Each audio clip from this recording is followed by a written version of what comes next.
Entonces, vamos a hablar de la biología de la lesión. ¿Clasificación sin duda? ¿Alguna duda?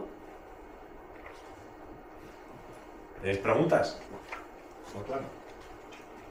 Bueno, luego yo creo que cuando entremos con cada músculo ya habrá un poco más de interacción porque... Vale. Entonces, este artículo es de un finlandés que es Harvinen y es un poco también el pionero de hablar de fisiológicamente lo que pasa en la lesión muscular. Entonces, si os interesa entender un poco mejor esto, este artículo es largo, pero está muy bien. Ordón. ¿Qué pasa cuando hay una lesión muscular? ¿Qué fases hay? Entonces, todos entendemos que cuando nos da un pinchazo, empieza a haber una cascada de acontecimientos, ¿no? Desde me he roto al tiempo estoy curado. Ahí empieza a haber una cascada de acontecimientos que se pueden solapar entre sí, que ahora vamos a ver. Entonces, la fase, vamos a decir, 0, el minuto 0, la hora 0, es la destrucción, ¿no? Nos hemos roto el recto, por ejemplo, y hay una destrucción de tejido y, bueno, ¿qué empieza a pasar a partir de ahí? Pues lo primero es la fase de generación o inflamación, que se caracteriza cuando la rotura, hay una necrosis de las fibras musculares, es decir, una muerte celular, y ahí empieza a haber ya un sangrado, una formación de hematoma entre los muñones, que esto puede ser a nivel micro, pero si tú has tenido una rotura en esa unión, ahí empieza a haber un hematoma entre los muñones de la rotura y también a su vez a nivel histoquímico una reacción inflamatoria muy potente. Por eso los primeros 3-4 días por una lesión cualquiera tenemos esa cojera, ese dolor por esa reacción inflamatoria tan potente. A partir de ahí, y gracias a la reacción inflamatoria, porque es un precursor de la siguiente fase, empieza la fase de reparación. ¿Por qué? Sobre todo para los fisios que estemos por aquí. Cuando hacemos onda de choque o EPI o un masaje transverso profundo, o cuando hacéis vosotros un excéntrico a tope cuando hay un dolor de Aquiles y demás, ¿qué intentamos inducir en parte? Otra vez una reacción inflamatoria por parte del cuerpo para intentar inducir otra vez a una fase de reparación nueva que el cuerpo ya estaba como olvidada, ¿no? ¿Vale? Eso es un poco el mecanismo, muy simplemente explicado. Pero bueno, después del sangrado, de esa necrosis de las fibras, del sangrado y de esa inflamación, ya empiezan a hacer la fase de reparación, ¿vale? Que consiste en que las células del sistema inmune vayan comiendo todo ese tejido necrótico que ha muerto ya, ¿vale? Los fagocitos, entre otros, y poco a poco se va activando me paro y digo ahora en mayúsculas, regeneración de las miofibras, regenerar nuevo de las miofibras de la parte muscular gracias a la activación de las células satélite famosas. ¿Ahí? ¿Os suenan las células satélite? ¿Sí? Bueno, es un tipo de célula, luego explicamos, pero es un tipo de célula que está indiferenciada. Cuando nacemos, nuestras células, cuando estamos en proceso de feto y embrión, feto y demás, nuestras células todavía no saben lo que van a ser. Empiezan con una célula embrionaria y luego deciden, pues yo me tengo que convertir en hueso, ¡fum! Célula ósea. Yo me tengo que convertir en músculo y yo en tendón. Bueno, pues las células satélite son un tipo de células que viven dentro del músculo y que cuando hay una lesión migran todavía más, que son células que tienen capacidad de convertirse en músculo nuevo, ¿vale? ¿Os suena también lo de la terapia de células madre? No tiene nada que ver con las células satélite, pero también en la grasa hay ciertos tipos de células madre que son indiferenciadas. Y la ciencia, y me parece esto espectacular, está intentando conseguir que esas células que tenemos en la grasa indiferenciadas o las que tenemos en el cordón umbilical y demás, las congelan y a los 50 años que tenemos una artrosis les quieren decir, oye, te había congelado, eras una célula que no se había diferenciado todavía, pero aquí a 50 años te descongelo y conviértete en cartílago, por favor. Y eso te lo ponen en la artrosis. Entonces, me parece brutal si lo consiguen, pero van por ahí los tiros. Y la célula satélite hace un poco eso, ¿no? Es una célula que migra ahí, que vive ahí, cuando hay una rotura muscular, se convierte de nuevo en fibra muscular. Y entonces, una fibra muscular rota, 100% en esa parte puede ser una fibra muscular nueva. No es lo mismo que le demos con un mazo a esta pared, le hagamos un agujero y que el lunes pongan pladur nuevo y la pared está nueva, a que cojamos masilla, le demos un aclarado y lo pintemos, ¿no? Es totalmente diferente.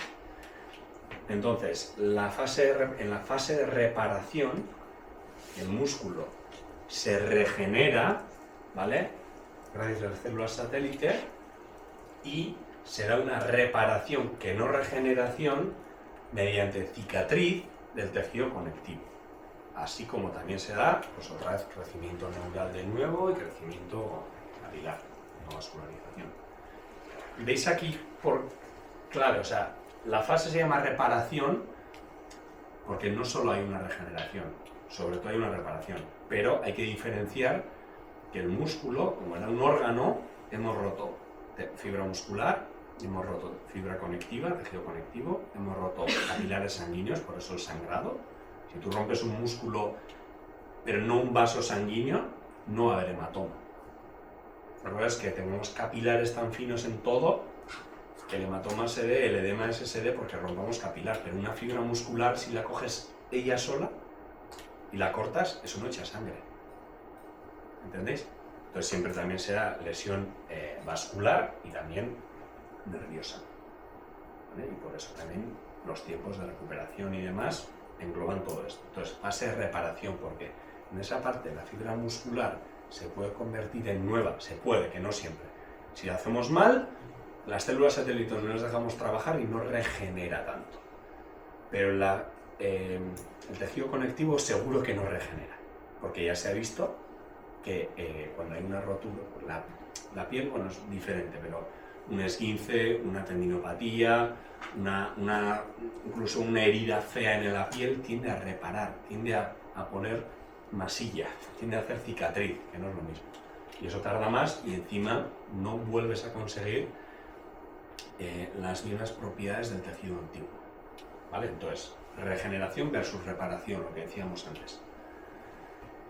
Y por fin, luego la fase de remodelación, que es la maduración de las miofibras regeneradas y la recuperación de la capacidad funcional del músculo. Que esta fase de remodelación puede ser mucho más larga durante las semanas que el return to play. Podemos estar jugando, pero que todavía eso esté remodelando. Lo más típico de entender esto es un hueso. Fracturamos un hueso, a las 6-8 semanas ya se ha generado el callo y la consolidación, hacemos una radiografía y el hueso está más grande. Y a las 6 meses, 12 meses ya otra vez ha remodelado y está, pero desde la semana 8 ya no nos duele. Entonces, en la remodelación puede durar meses. ¿Vale? Y bueno, esto es lo que decía. Esta fase de remodelación puede tener tiempos diferentes. Igual la miofibra ya ha terminado de remodelar la tercera o cuarta semana, mientras el tejido conectivo se mantiene en ese proceso. Eso es. Vale. Justo lo que os he explicado, lo iba a decir luego, que se habla de reparación porque el músculo regenera, miofibra más tejido conectivo, no tiene la capacidad de regenerar por completo. Por ejemplo, el hueso sí. El hueso es otro de los pocos tejidos que regenera por completo. De hecho, se dice, igual ya a partir de una edad no sé tanto, pero una persona de 10-15 años, si le hacen un estudio de las células de su hueso, si pasan 10 años, no existe ninguna célula ósea que había 10 años atrás, porque el hueso va comiendo, el osteoclasto come hueso y el osteoblasto genera hueso. Entonces, se está remodelando por completo el hueso todo el rato de nuestra vida, por lo menos en la vejez no sé tanto, pero al principio sí. Eso le ayuda a que cuando hay una fractura, volvemos a tener hueso nuevo con el tiempo. ¿Qué pasa? ¿Por qué hace eso el hueso? Porque es también, aparte de ser lo que nos da estructura, es un depósito de minerales. Entonces, ¿que necesitamos más calcio en la sangre? Pues ya está ahí el osteoclasto rompiendo hueso cada día, echando ese depósito de calcio que hay en el hueso en exceso a la sangre y esta por otra parte, en la otra célula, generando hueso, ¿no? Entonces, cuando hay una fractura que no esté desplazada y que no le compliquemos la vida, regenera. Y el músculo también. Pero el tejido conectivo no. ¿Vale? En parte algo puede regenerar, pero sobre todo hace cicatriz. ¿Cuántos de aquí habéis visto ecos así más de una vez? Yo en Matandonita o seguro porque os he hecho a vosotros. ¿Y cuántos les he dicho? Mira, ¿ves aquí este pegote blanco? La cicatriz. Y puedes tener una cicatriz de una rotura hace 20 años, vas en la eco y ves dentro del músculo, que debería de ser en la ecografía en negro, el solomillo, lo rojo, ves de repente un pegote blanco, blanco, blanco. ¿Y qué es? Una fibrosis. Una rotura que regeneró poco y reparó mucho. Y que en vez de tener una regeneración muscular buena, ha tenido una zona más de cicatriz de colágeno. Entonces el tejido en esa zona no tiene por qué pasar nada, pero algo de capacidad funcional, por lo menos de ese fascículo ha perdido. Y no es raro que este tipo de roturas, que tuvo una buena rotura del isquio del cuádriceps hace 3 temporadas y ahora en pretemporada siempre me da como tensión en esa zona. Porque funcionalmente hasta que se adapta es que técnicamente no es lo mismo ese músculo. ¿Vale? Entonces, luego alguna imagen ya veremos y si... Aquí estoy segurísimo, si traemos un eco y traemos las piernas de todos, y vamos a ver cicatrices fibrosas, más de una seguro. ¿Vale? Y es por eso. ¿Ulertuta? La diferencia entre reparar y regenerar y los tiempos. Vale, pues esto es un poco denso, no voy a meterme muy profundo con esto, pero es en este artículo del Harvinen, en las 3 semanas, sobre todo hablando de la fibra muscular, no del tejido conectivo, lo que pasa día a día para que se dé esa regeneración. Yo esto os lo paso y aquí está explicado, pero básicamente es lo que he dicho: una rotura, una necrosis, migración de macrófagos a comer esa zona, poco a poco se van activando las células satélite, que son estas negras, y se va haciendo poco a poco una regeneración.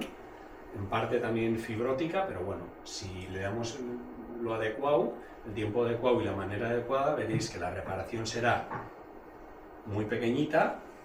Imaginaos qué pedazo de rotura aquí, pero la mayoría ha regenerado y solo una pequeña parte ha quedado como reparado. Ese es el objetivo. ¿Vale? Entonces, la curación de la lesión muscular será la regeneración de la miofibra con la reparación del tejido conectivo y con la recapilarización y reinervación. Pero todo esto ocurre en tiempos diferentes. Por eso es tan importante y soy tan pesado con la importancia del diagnóstico para conocer la ubicación y el alcance de la lesión del tejido conectivo. Porque si es grande, por mucho que la miofibra en 3 semanas esté curada, nuestro deportista o nuestro paciente no está curado. No es todavía apto para el deporte. ¿Vale?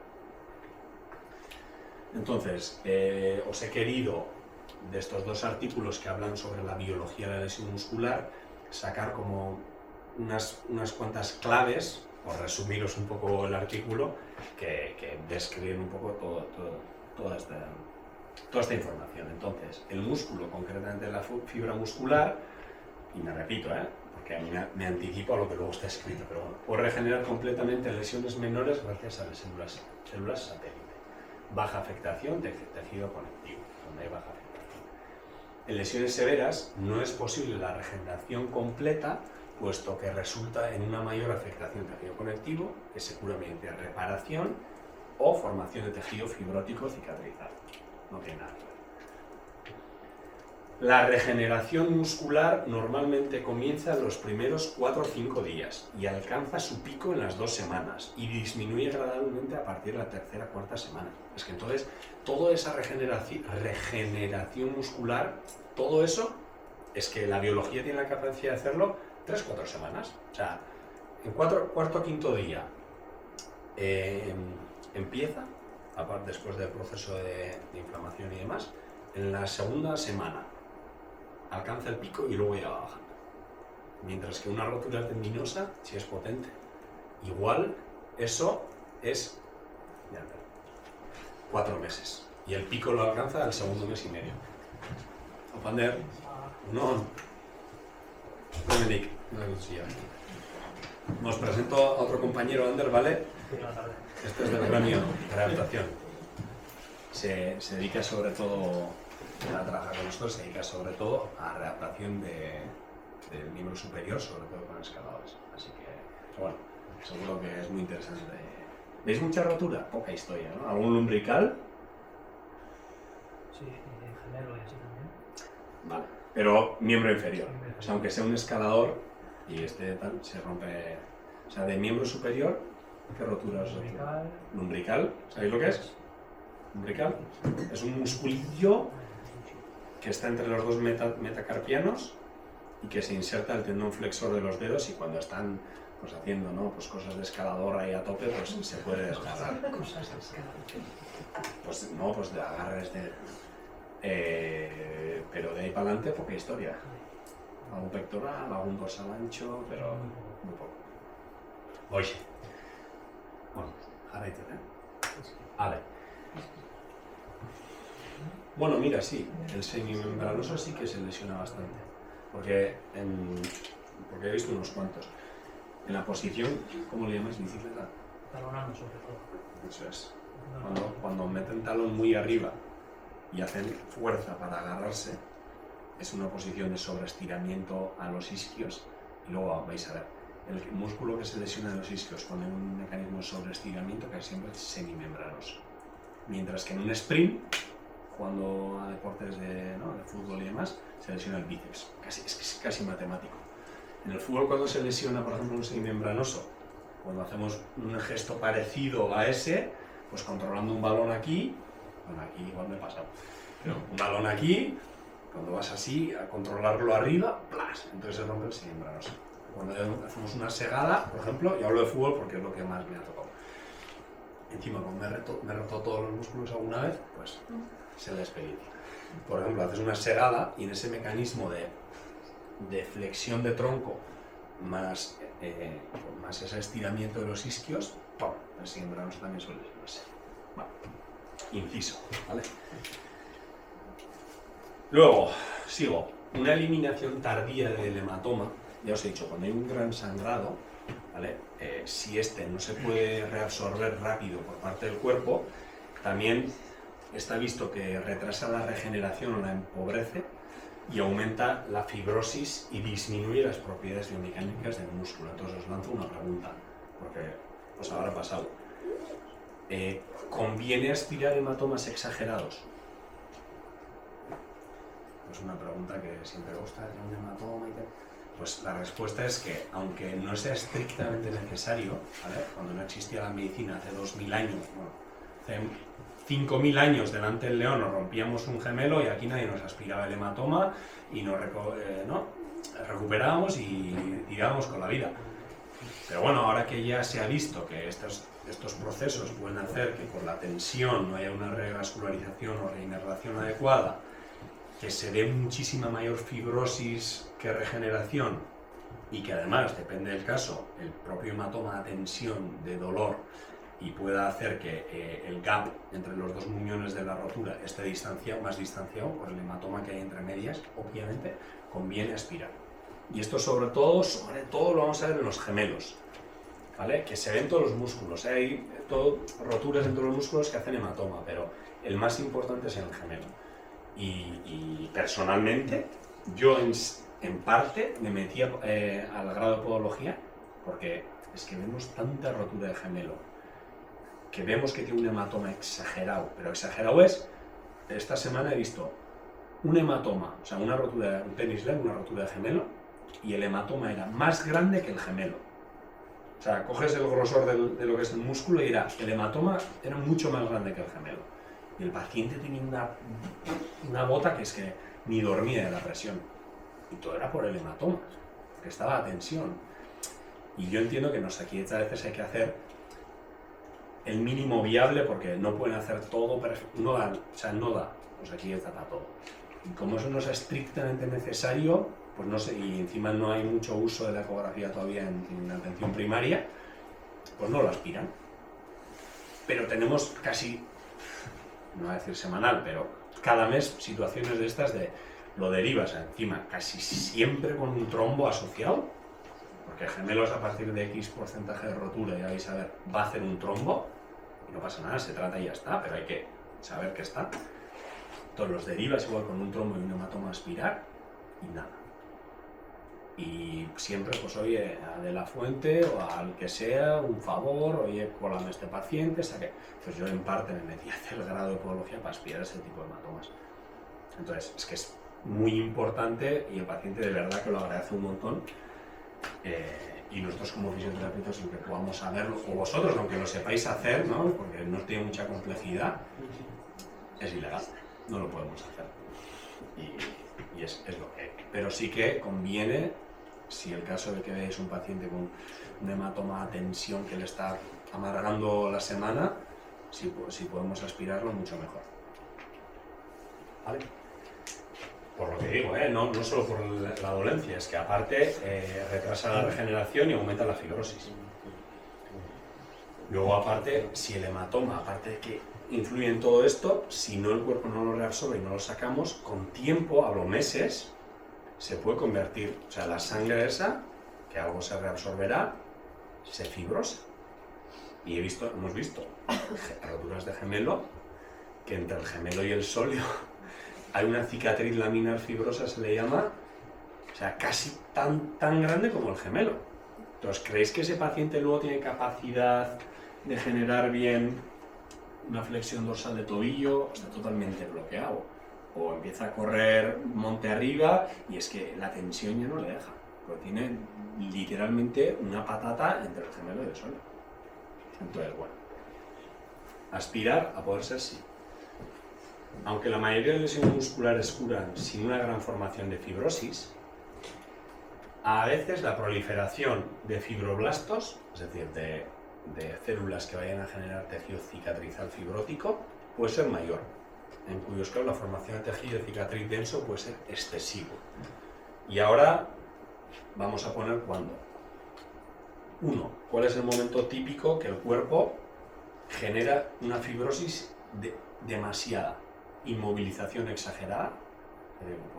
Depende de qué tipo. A ver, si tú te has roto el gemelo casi en todo su espesor y ya es casi como una rotura de Aquiles, hay que inmovilizarlo, porque es una lesión tipo C, tendinosa, y está retraída, eso tiene que pegar. Pero depende con qué lesión muscular. Si al paciente lo paramos demasiado, creo que ya, esto sé que es un mensaje que nadie lo haréis y siempre todos aquí estamos, ¿no?, en esta vela a favor de la terapia activa, del movimiento precoz, etc. Pero yo, por si acaso, cuando inmovilizamos demasiado a un paciente, la típica de, bueno, me he hecho una esguince, me he hecho una rotura, bueno, pues vendaje 3 semanas y vas a hacer más fibrosis de la que tocaba, ¿vale? Pero, porque de ahí ya sé que no pecamos, ¿vale? Pero, forzar los plazos de return to play y readaptación y hacer de más cuando no toca, también aumenta la fibrosis, ¿vale? Entonces, este mensaje igual sí que nos lo tenemos que meter, porque depende en qué caso más es menos. Cuando queremos hacer demasiado, pero hay una afectación más grande del tejido conectivo, intentamos hacer más rápido, a veces es para peor. Y a veces ya veréis que conviene igual, oye, si es una lesión tipo C, tendinosa o mioponeurótica potente, es que igual hay que darle un reposo relativo a ese músculo de una semana, 10 días o 2 semanas. Incluso si es muy potente, en gemelo por ejemplo, ferulizarlo y darle muletas durante 3 semanas, luego entenderéis por qué. Pero a veces hay que hacer eso. Por lo tanto, no siempre la terapia activa de movimiento al principio es buena, ¿vale? Pues otro objetivo es que podamos medio entender cuándo aplicar movimiento y cuándo no aplicarle movimiento. Y aquí, John, tenemos por ejemplo el ejemplo de Neko, que hizo una cicatriz, lo que se le llama blanda, ¿vale? Hay veces que el cuerpo, cuando le damos demasiado estímulo, demasiado rápido, en respecto a lo que requería su tiempo, ¿vale? Y esto hablo con John porque tuvimos un caso en verano que creo yo que hubo una discrepancia, lo veo claramente, entre el mensaje que se transmitió y lo que luego, o sea, quiero decir, en lo que había, en lo que realmente había, pero luego el mensaje que se transmitió. Entonces, pues desde la parte activa, ¿no? En el Saint John, vosotros hicisteis lo que venía pautado, pero yo creo que ahí hubo un fallo de diagnóstico y de transmisión de información, porque se os dijo, y no pasa nada, porque fallos lo hacemos todos y esto ya está hablado y ya está, pero yo creo que hubo un fallo de diagnóstico, hubo un fallo, por lo tanto, de explicación, de poner los criterios de cuándo tocaba hacer las cosas, y cuando luego vimos que de verdad pues hubiese sido una lesión mínimo de 6 semanas, 8 semanas, nuestra transmisión en ese caso no fue adecuada, por lo tanto ellos lo fueron a readaptar con una lesión típica del bíceps leve de 4 o 5 semanas. ¿A cuántas semanas empezó a sprintar? ¿A la quinta era? Lehenengo aldian? Vale, quinta semana. Eta horrez dizute, nik uste gu talde bezala kasu horrekin ikasi ingenun, porque eman genizuen nire ustez kasu hortan hasieran gehiago izan zen erru de diagnostiko que de actuación zuen partetik. Eta kasu horri esker nik uste garela da horrean. Baina, bueno, vamos a utilizarlo para entenderlo. O sea, este paciente ni llegó a sprintar, pero bueno, ya empezó a hacer ejercicios de alta velocidad a la quinta semana y igual le quedaba todavía un mes. ¿Qué le pasó? Obviamente, recaída, ¿vale? Pues lo normal. He empezado antes de la cuenta a correr, me vuelvo a romper. Pero ¿cuál es el problema de este paciente?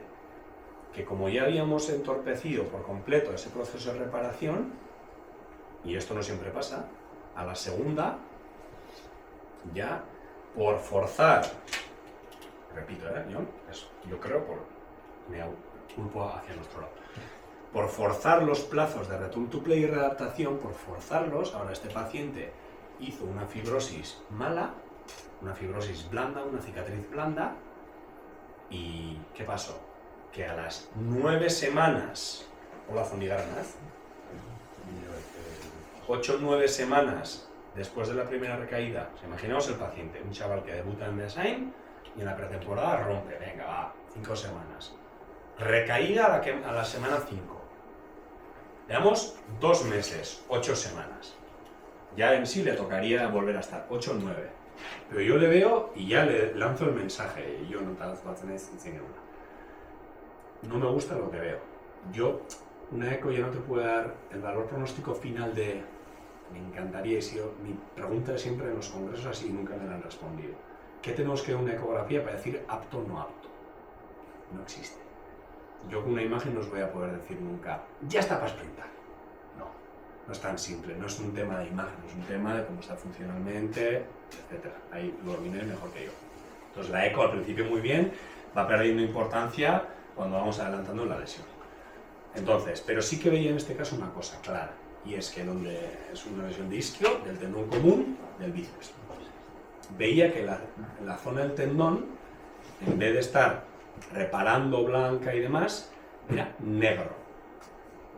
Era negra pura, y eso ya sabemos que en eco, cuando vemos una zona de un tendón que es puramente blanco, o más todavía, una zona fibrótica, que tiene que ser blanco, que es lo que se ve en una rotura antigua dentro del músculo, un burbuño blanco, pues cuando una fibrosis se ve blanco, pues a este chico le veía yo el tendón negro, o sea, como una niebla negra. Entonces hice un test que yo uso, que no está validado, pero que me funciona, y es meter una aguja a la fibrosis. Cuando hay tejido fibrótico metes, y eso se mueve en bloque, la fibrosis. Pues aquí yo metía la aguja y en el tendón entra como mantequilla. Cicatriz blanda. ¿Qué pasó? Que hablé con John y con el jugador, y dije, oye, hay que ser muy cautos porque yo no os puedo asegurar que esto sea una cicatriz blanda, pero ya viene de una recaída por adelantar los procesos. Entonces ya la reparación la hemos cortado y a ver lo que pasa luego. Ya teníamos esa imagen y ahí no sé qué fue, 9ª semana, Y a la mínima, o sea, que no hicieron nada mal a nivel de readaptación, pero a la mínima que se le metió un poco de velocidad, 9ª semana, ¿eh? ¡Pum! Otra vez, recaída. O sea, 5 semanas, recaída. 9 semanas, recaída. O sea, una lesión de isquio que se nos va a ir para todo el año. O sea, y esto es la realidad. Pasó más o menos así, ¿no? Eso sería noviembre. Entonces dijimos, bueno, algo hay que hacer ya. Y entonces, pues, en ese caso, al ser una lesión ya tan tendinosa y tan así, que había reparado de esa manera, dijimos, vamos a meter plasma, nos quedamos a por todo. Entonces ya, con el doctor, pues se le hizo una extracción de sangre, intentamos ir por todos los medios, se genera ahí una fibrosis, porque el plasma lo que tiene es factores de crecimiento. Y entonces tiene un valor ahí de reparación. Y por ejemplo, en tendinopatía se usa en ese sentido. Le pusimos eso y otra vez, ¿cuántas semanas lleva? 12.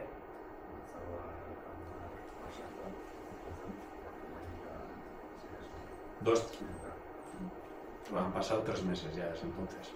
Diciembre, 3 meses. Desde la infiltración, no, perdón, desde la recaída. La infiltración se le hizo las semanas, pero bueno, desde la segunda recaída, 12 semanas. Y hoy hemos hablado, porque mi objetivo también era preguntarle por él, y no está cómodo todavía. 5 semanas, mal gestionado, recae. 9 semanas, recae. Ya había ido la cicatriz blanda, pero bueno, ya he tocado por tiempos, había que empezar a probar, porque tampoco hay ninguna información para decir que no, o sea, era una suposición más. Pero bueno, recae, por mala suerte era verdad lo de la cicatriz blanda, recae y ahora plasma, que es como lo máximo que se puede hacer a día de hoy para inducir una reparación en una lesión muscular, 12 semanas y no está cómodo. Todo porque a la 5ª semana empezó a sprintar cuando igual tenía que empezar en la 8ª. Ya está. Y esto es una realidad de un bíceps femoral, que son los músculos que más recaen y que les puede complicar la vida. Imaginaos un jugador o un deportista pues que esté jugándose un contrato, y con la tontería de le he puesto antes de tiempo a correr y lo que sea, pues mira lo que nos puede llevar. Y repito, ello no está. Yo creo que el problema número 1 empezó todo porque empezó muy rápido por culpa de un diagnóstico que no fue 100% acertado y una transmisión. Orduan, gure tetxungatzatela erlo. Baina nahi izan dut, lo he querido exponer para que veáis un caso práctico, caso clínico, de lo que es la realidad y de por qué soy tan meticuloso con deciros la diferencia entre un grado de lesión y un tipo de lesión y otro. Porque ese paciente lo que está sufriendo el pobre, pues... ¿Vale? Pues eso, caso clínico explicado. Y gracias a eso se nos ocurrió, tú vamos a hacer un día una charla entre el grupillo del BASA y nosotros, y al final pues dijo, oye, ¿por qué no invitamos a más gente? Pero fue un poco por esto. Pero ¿a ti se te hacía fácil entender por qué a veces te decía 8 semanas y a veces 3?